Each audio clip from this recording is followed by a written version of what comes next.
January 5, 1943. Cooler Gulf, Solomon Islands.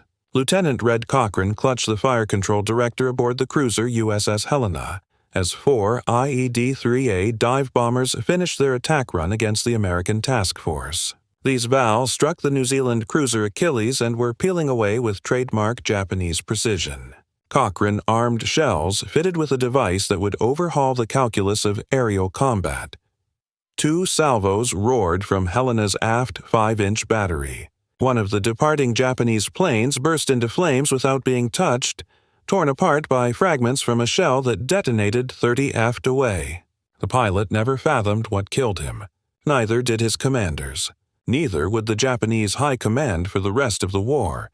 This was the first combat kill by a weapon that military historians would later place alongside radar and the atomic bomb in strategic significance. The proximity fuse, deceptively labeled the variable time or VT fuse, had just made its presence known in the Pacific War. Over the next 2.5 years, this innovation would radically reshape Japanese tactical thinking, cripple their aerial striking power, and save thousands of American lives. The change began not with brilliance alone, but with a basic problem that had bedeviled anti-aircraft gunners since aircraft first became instruments of war. December 7, 1941. Pearl Harbor, Oahu. As Japanese planes screamed across tropical skies, American gun crews fought back with everything at hand. 5-inch naval guns thundered from damaged ships, lofting shells at attacking dive bombers and torpedo planes. Each shell required manual fuse setting, a sailor turning a wrench against a clockwork mechanism while enemy aircraft plunged through defensive fire. Most projectiles detonated uselessly in empty air, their preset timers exploding seconds too early or too late. Some failed to detonate at all. Others fell back to Earth with their contact fuses still armed. In Honolulu, 9 miles from the harbor, shells weighing 55 lb crashed through roofs, exploded in streets, and ripped through buildings. The Hiyasaki family died when a 5-inch shell flew through their restaurant window during breakfast. Father Jitsuo, sons Jackie and Robert, daughter Shirley, and nephew George perished instantly along with 7 young men eating at the Cherry Blossom restaurant. 3-month-old Janet Yumiko Ott became the youngest casualty when a shell struck her home, killing her, her mother, and her aunt. When the smoke cleared over Pearl Harbor, 68 civilians lay dead. 32 of them had been killed in Honolulu, not by Japanese bombs but by improperly fused American anti-aircraft ammunition landing in the city. The tragedy demonstrated in grim terms the insufficiency of existing technology against modern aircraft. The mathematics were unforgiving. Conventional anti-aircraft fire demanded 3 pieces of precise information executed in sequence under combat conditions. First, optical rangefinders had to measure the exact distance to a target moving at 300 mmHg, possibly through smoke, clouds, or harsh sun glare. Second, height-finding gear had to estimate altitude against fast, maneuvering targets that could climb or dive at will. Third, fire control computers had to project where the aircraft would be in the 15 to 30 seconds it took a shell to reach that altitude.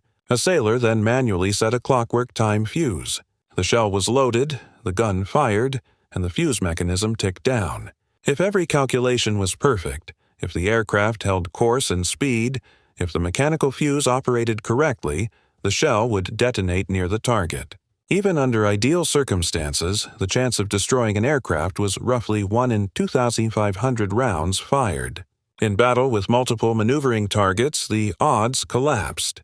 The problem had existed since the First World War but became acute as aircraft evolved. In 1918, planes flew at 90 mmHg at altitudes below 15,000 ft. By 1940, modern fighters exceeded 400 mmHg at altitudes above 30,000 ft. The gap between gunnery technology and aerial performance had widened into an abyss. The British encountered this reality facing German dive bombers over Dunkirk. Ships lacked room for additional guns. More ammunition consumed scarce magazine space. Improved fire control helped, but could not surmount the fundamental limit of time fuses, which required a perfect forecast of an aircraft's future position. August 1940, Department of Terrestrial Magnetism, Carnegie Institution, Washington, D.C. Dr. Merle Anthony Tuve received an extraordinary assignment from the National Defense Research Committee. Born in South Dakota and educated at the University of Minnesota and Johns Hopkins, Tuve had spent his career probing the physics of the ionosphere with radio waves. In 1925, working with Gregory Breet, he pioneered techniques for measuring radio wave reflections from the ionosphere to chart its structure. That work laid theoretical groundwork for radar. When the committee asked him about developing a proximity fuse for artillery shells, he realized at once that radio physics might supply the answer.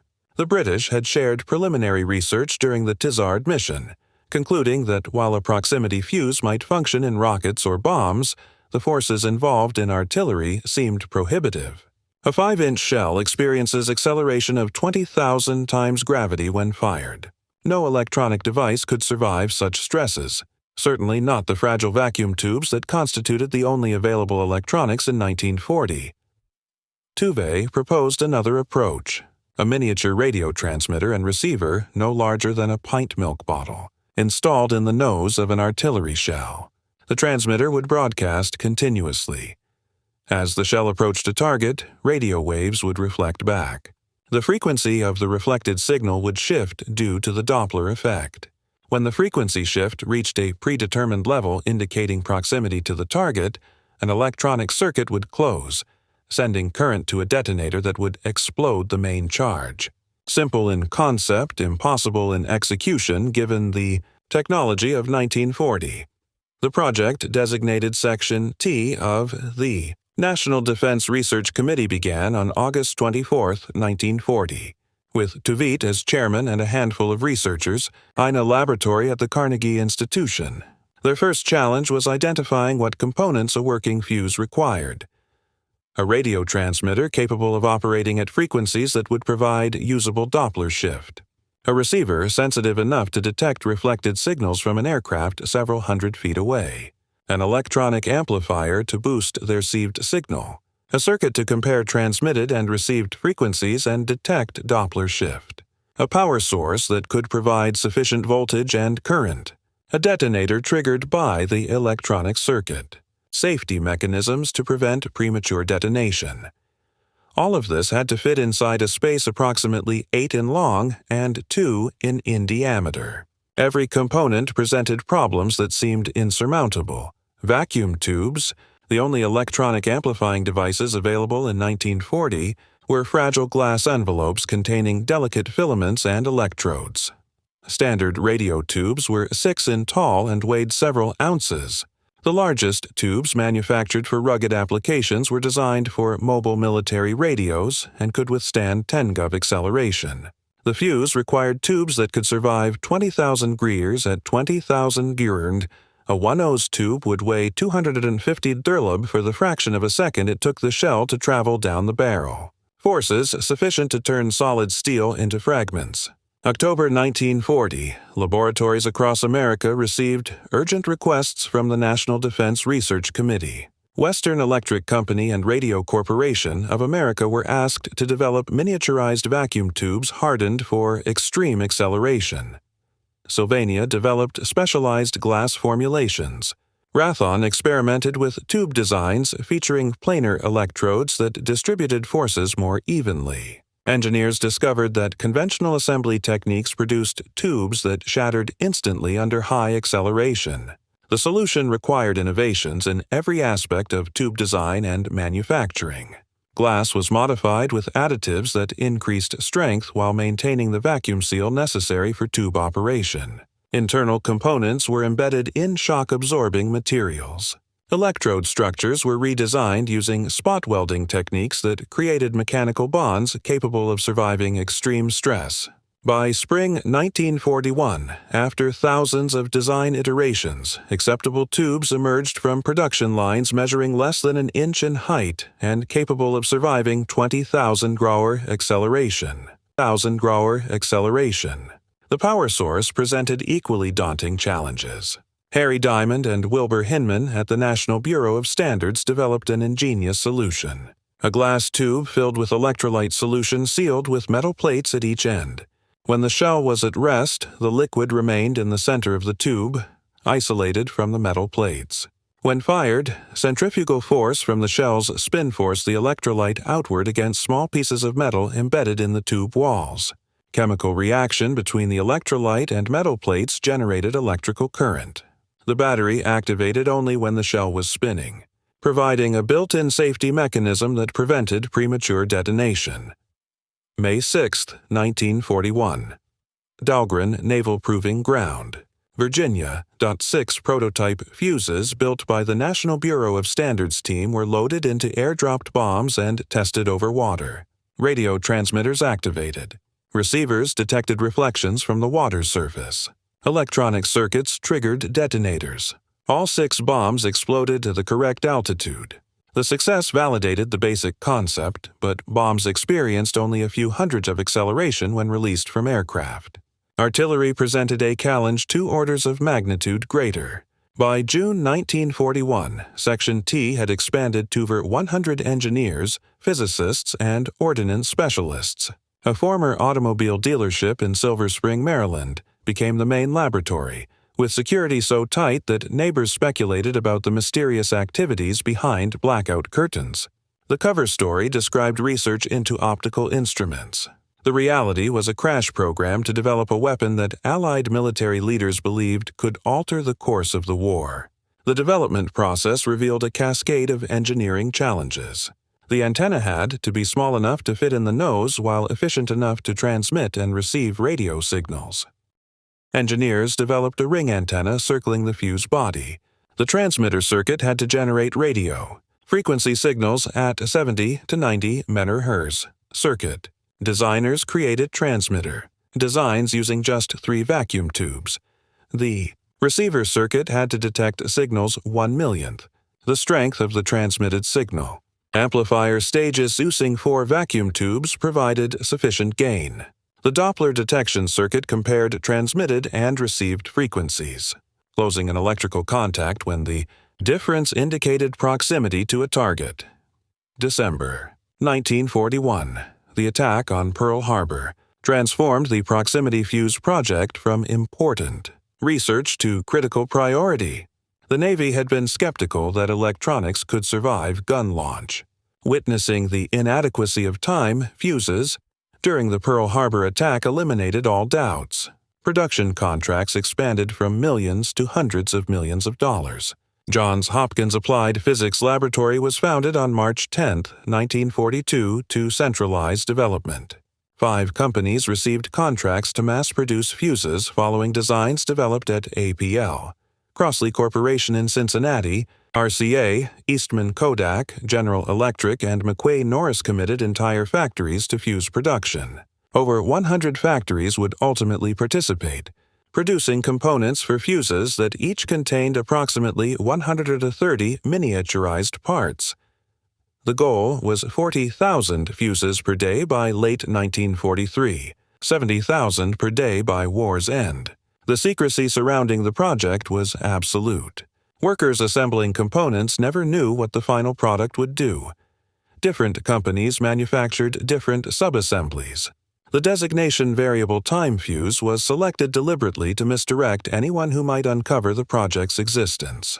The codename PZT was employed in military correspondence. Even after the weapon entered combat service, captured fuses that failed to detonate were assumed to be an advanced form of time fuse. Japanese and German intelligence never uncovered the true nature of the technology.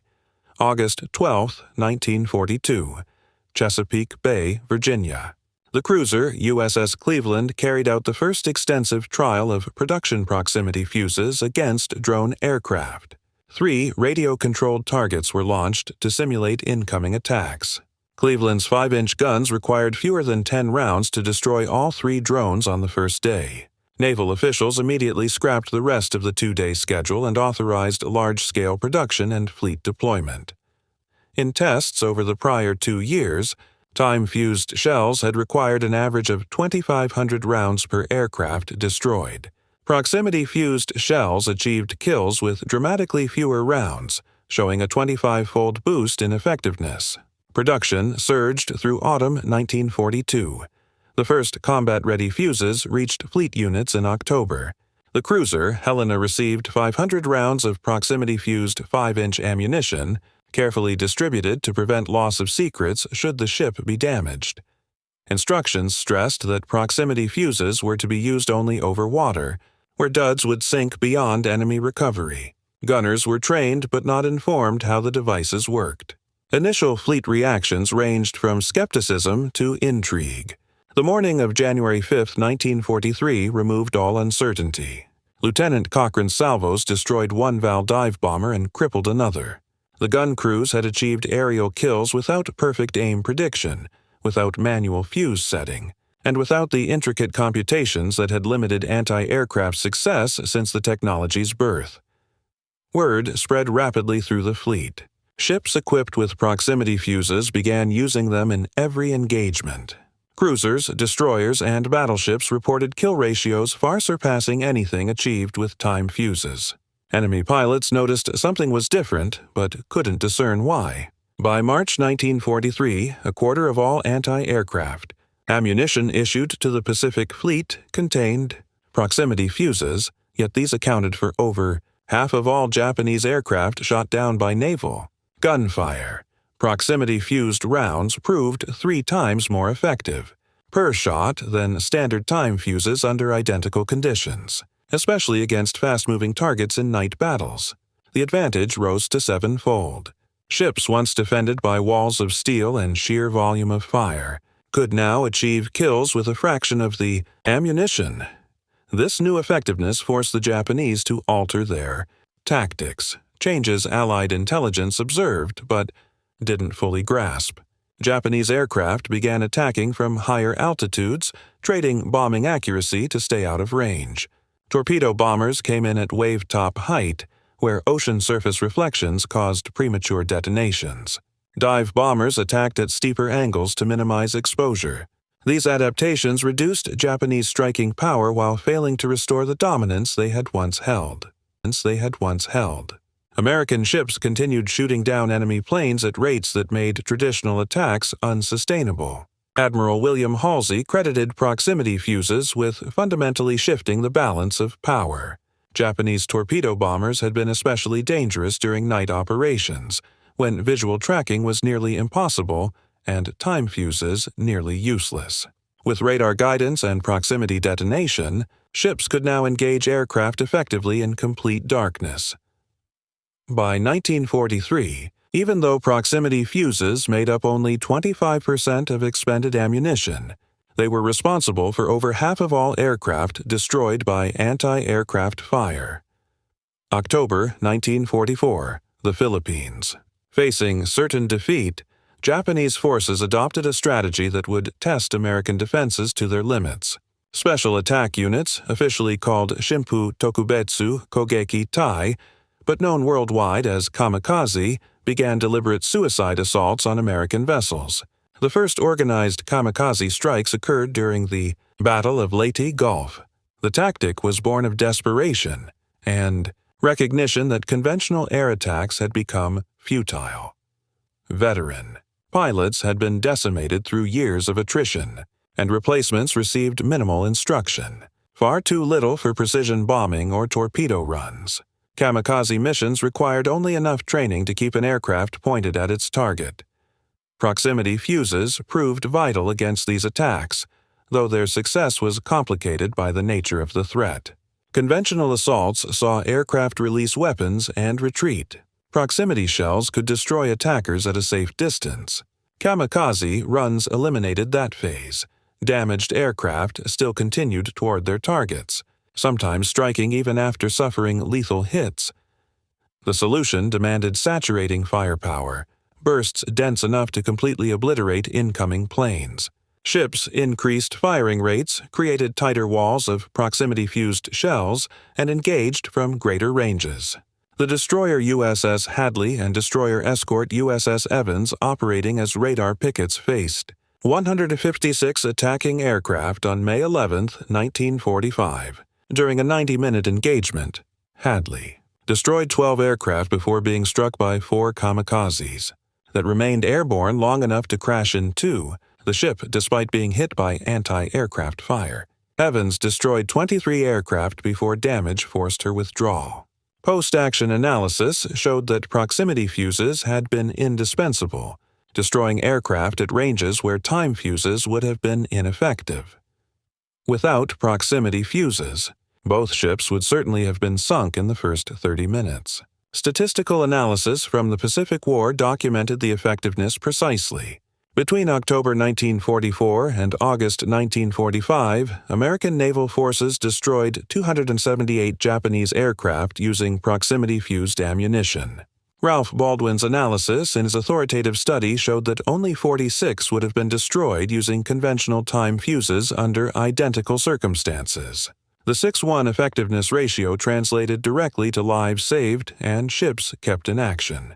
At Okinawa, where American ships faced the most intensive kamikaze operations of the war, proximity fuses accounted for a significant percentage of Japanese aircraft destroyed, though the majority of kills still came from combat air patrols and shorter-range automatic weapons. June 12, 1944, the fields of northern France. While proximity fuses revolutionized naval warfare in the Pacific, restrictions had prevented their use over land where unexploded fuses might fall into enemy hands. German technical intelligence had proven capable of reverse engineering captured equipment, but the V-1 flying bomb campaign against London forced reconsideration. Beginning June 13, 1944, Germany launched thousands of V-1 cruise missiles at England with over 120 per day at the height of the assault. Traditional anti-aircraft defenses struggled. Against targets traveling at 400 or at altitudes below 2,000 FTD, Churchill personally authorized use of proximity fuses against V-1s, despite the risk of technology disclosure. Modified fuses were rushed into production at Crosley Corporation and flown across the Atlantic by special Lancaster bomber flights. British 3.7-in and American 90mm anti-aircraft guns began firing proximity-fused ammunition against incoming V-1s in mid-July 1944. The effect was immediate and overwhelming. During the first week, kill rates increased from 10% to 24%. By the fourth week, 79% of V-1s were destroyed by proximity-fused anti-aircraft fire. On one day toward the end of the campaign, radar detected 14 V-1s approaching England. Proximity-fused anti-aircraft guns destroyed 68 ondas. Of the remaining 36, fighter aircraft destroyed 32. Only 4 reached London. The British capital was saved by technology developed on the other side of the Atlantic. December 16, 1944, the Ardennes Forest, Belgium. German forces launched their final major offensive in the west, attacking through terrain considered impossible for armor. The Battle of the Bulge caught American forces by surprise in weather that grounded air support. Colonel George Axelson, commander of the 406th Artillery Group at Mono, Germany, made an unauthorized decision that day. Facing masked German infantry assault, he ordered his gunners to use proximity fuses in ground combat despite strict prohibitions against land use. The emergency, he decided, trumped the restrictions. 3 days later, on December 19th, General Dwight Eisenhower formally requested authorization to use proximity fuses in ground operations. All restrictions were removed on December 21, 1944. The effect on German forces was catastrophic. Traditional artillery fired shells that buried themselves in mud or snow before exploding, directing energy downward and limiting fragment distribution. Proximity-fused shells detonated 20 to 50 ft above ground, showering fragments over areas 50 times larger than ground-burst shells. German infantry advancing through open areas found themselves subjected to air bursts that no foxhole or trench could protect against. Each shell created a lethal fragment pattern covering over 3,000 square ft compared to 60 square ft for conventional ground-burst shells. General George Patton, whose Third Army received priority allocation of proximity-fused ammunition, documented the devastation. On the night of December 25th, His artillery caught a German battalion attempting to cross the Sauer River near Eckernach. A single battalion firing proximity-fused shells killed 702 German soldiers by actual count. Patton wrote to the War Department, "The new shell with the funny fuse is devastating. We caught a German battalion which waystreamed to get across the Sauer River with a battalion concentration and killed by actual count 7,002. Count 7,002. I think that when all armies get this shell, we will have to devise some new method of warfare. I am glad that you thought of it first." Between December 1944 and March 1945, from the Battle of the Bulge to the crossing of the Rhine, proximity-fused anti-aircraft shells firing against German aircraft brought down over 1,000 enemy planes. In ground combat, proximity-fused artillery shells, calibrated for airburst detonation, took fearful Toll's advanced fire control radar enabled artillery men to destroy targets on reverse slopes of hills and beneath forest canopy where conventional fire was impossible. The Germans captured approximately 20,000 proximity fuses when they overran an American ammunition dump during the Battle of the Bulge. German ordnance experts examined the fuses, but concluded they could not possibly function as intended. The technical specifications seemed impossible. Electronics that could survive artillery launch forces were considered beyond current technology. The Germans assumed the fuses were some kind of advanced time mechanism they did not fully understand. The fuses were warehoused and eventually abandoned as German forces retreated. The secret remained secure not through security measures but through German disbelief that the technology could exist. March 1945, Iwima, Bonin Islands, American forces preparing to assault the heavily defended island faced concentrated anti-aircraft and shore battery positions. VT proximity fuses were modified for use in bombs dropped from aircraft. The fuses detonated several feet above ground, creating airbursts over enemy positions. B-24 Liberator bombers dropped proximity-fused bombs on Japanese anti-aircraft positions before Marines landed. The results exceeded expectations. Airburst detonations caught Japanese gunners in the open and destroyed equipment that would have remained undamaged by near-miss ground bursts. By August 1945, over 22 million proximity fuses had been manufactured at a cost exceeding $1 billion 1940s currency. Each fuse contained 130 miniaturized electronic components. The supply chain involved 87 firms using 110 factories.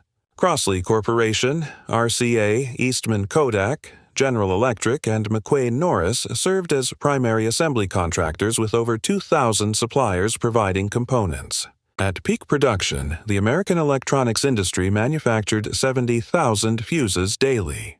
The cost per fuse dropped from $732 in 1942 to $18 by 1945's production techniques improved and economies of scale took effect.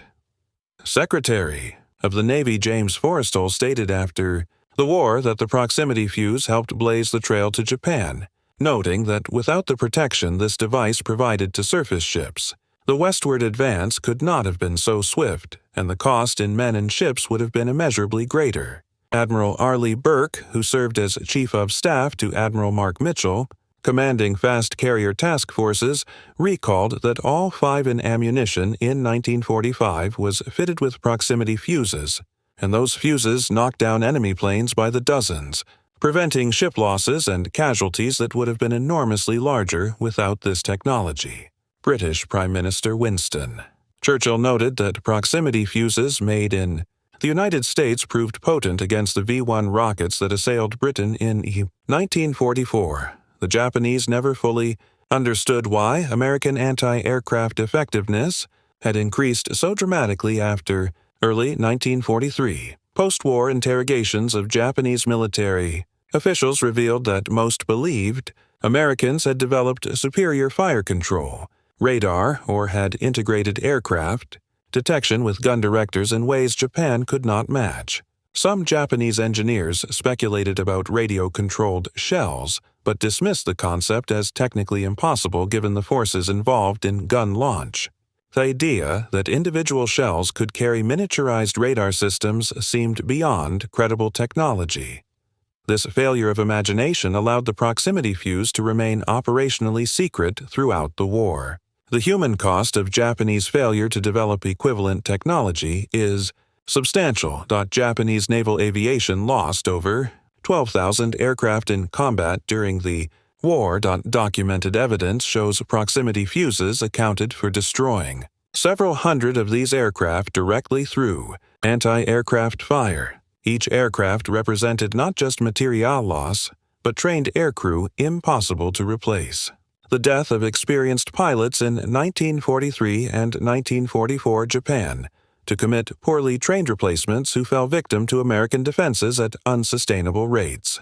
By 1945, Japan resorted to kamikaze tactics, partly because conventional attack methods had proven ineffective against American ships equipped with proximity-fused ammunition.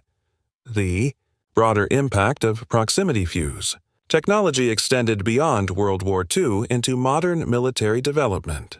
The techniques developed for miniaturizing electronics and hardening components to survive high acceleration became foundational for subsequent advances.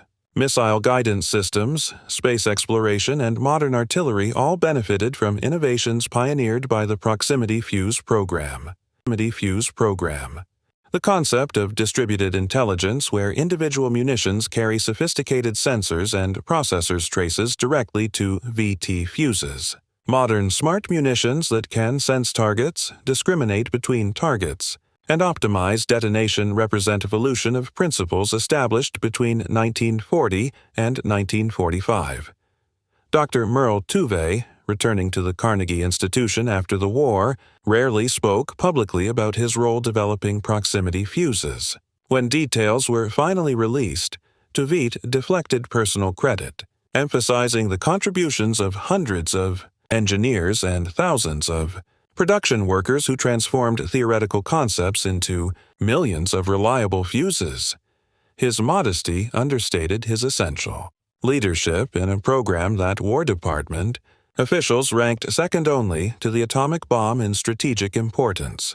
Without his insight that radio proximity detection could be miniaturized sufficiently for artillery shells, without his persistence through early failures when success seemed impossible, the proximity fuse would have remained a theoretical concept rather than combat reality. The production achievement equaled the technical accomplishment. Manufacturing 22 million proximity fuses, each containing 130 precision components, required industrial organization on unprecedented scale. Over 100 factories had to coordinate delivery of components matching specifications measured in thousandth of an inch. Supply chains had to deliver vacuum tubes, batteries, and electronic components from hundreds of specialized suppliers, all synchronized to keep assembly lines operating at capacity. At 70,000 fuses per day, production required approximately 9 billion total electronic components over the course of the war. The proximity fuse stands alongside radar and penicillin as one of a handful of technologies that materially affected World War II's outcome.